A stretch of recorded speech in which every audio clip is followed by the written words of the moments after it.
పొట్టలోని బ్యాక్టీరియాతో corona వచ్చే అవకాశాలు ఉన్నాయి అని వైద్య నిపుణులు పరిశోధనలో తేలిన విషయం. పొట్టలోని బ్యాక్టీరియాకి మెదడు పనితీరుకి సంబంధం ఉందని ఇప్పటికే కొన్ని పరిశోధనల్లో స్పష్టమైనది.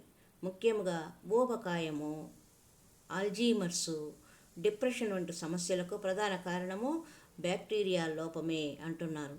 అయితే కొత్తగా కోవిడ్ తీవ్రతకి బ్యాక్టీరియానే కారణం అంటున్నారు ఇలినాయస్ యూనివర్సిటీకి చెందిన పరిశోధకులు.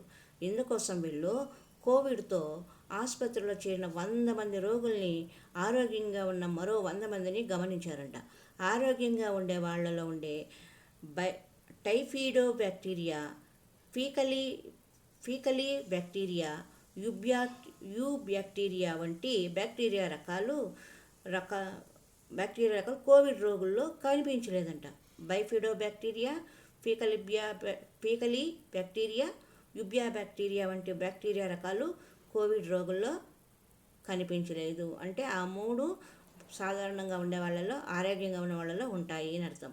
వీటికి బదులుగా వాళ్ళలో రుమినోకాకస్ బ్యాక్టీరియాస్ వంటివి ఉన్నాయంట. దీన్ని బట్టి రోగనిరోధక శక్తిని పెంచే బ్యాక్టీరియాలోని అసమతౌల్యం వల్లే కొందరిలో కరోనా సమస్యలు ఎక్కువగా ఉంటున్నాయి అన్నారట.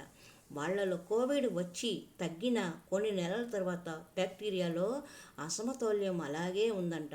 అదే సమయంలో రోగనిరోధక శక్తిని పెంచే బ్యాక్టీరియా ఉన్న వాళ్ళలో కోవిడ్ ప్రభావం తక్కువగా ఉంది. దాంతో కోవిడ్ రావడానికే కాదు, వచ్చాక త్వరగా తగ్గకపోవడానికి కూడా కారణము మన పొట్టలోని బ్యాక్టీరియాలోని అసమతుల్యమే కారణము అంటున్నారు పరిశోధకులు. కాబట్టి బ్యాక్టీరియా ఆరోగ్యవంతంగా ఉండే ఆహార పదార్థాలను స్వీకరించి మంచి ఆరోగ్యాన్ని నిలుపుకోండి. హరి ఓం తత్సత్.